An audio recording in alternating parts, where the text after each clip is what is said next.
The National Guard is the oldest component of the armed forces of the United States and one of the nation's longest enduring traditions. The National Guard has served in every major conflict since 1636, when the first militias were formed to protect the colonists. For more than 370 years, the National Guard has been ready to serve. Throughout the 18th, 19th, and 20th centuries, and now into the 21st century, the citizen soldiers of the National Guard have been heroes in America. From its roots in the earliest beginnings of the English colonies to today, the National Guard has been ready to serve its community, its state, and its nation. However, none of the glorious history of the National Guard would have been possible without the support of those back home, the friends, the families, and the spouses of those who serve. At first it wasn't too bad because it was during the summer months, I was not doing it, I had just had a part-time job then, but it actually struck hard in August. I started my first teaching job, and so being a first-time teacher, having my husband gone, and taking care of two little kids, it was just kind of like, oh, stress load, but we did it, it had its quirks and stuff, but we worked them out. Jenny Briest knows firsthand the sacrifice and support it takes to be a military spouse. Jenny has been a military spouse the entire 6 years of her marriage to Corey, a sergeant with Charlie Battery, 147th Field Artillery in Yankton. Just trying to be a good mom to the kids, but also first-time teacher, that's a lot of work, trying to get all your papers in line, all your lesson plans, because you have nothing from the previous years, and so, just juggling my time between kids and school and still keeping my sanity.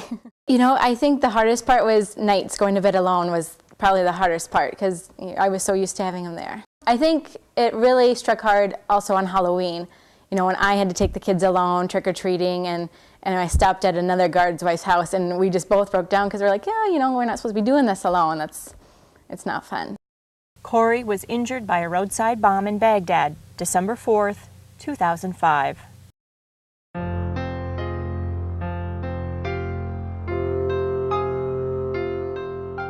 It's really the night before. We always talk to each other on the webcam.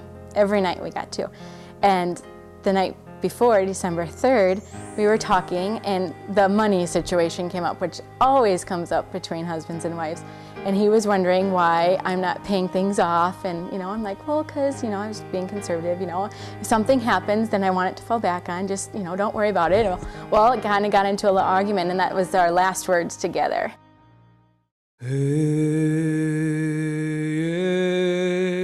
And so, December 4th came, and the kids and I were at the Guard Christmas party at the Guard Memorial all day, and we're having fun. I can remember exactly what we wore, what we ate, everything. And then we got the phone call when we got home, and I was making dinner. And, they just said that your husband was hit by a bomb. That's all they told me. And I just kept thinking, kept asking him, are you joking? Someone wouldn't just call and say, your husband's been hit by a bomb, and I just kept saying, who is this? You're joking. And then it just finally sank in, and I just remember falling to the floor right then and there, and I was just alone with two kids, had supper on the stove, and I'm just kind of like, what do I do? Who do I call? I don't know what's next. And just, it was, I remember it's hard for me to eat macaroni and cheese and hot dogs anymore because that's what I was cooking the time I found out, and it's,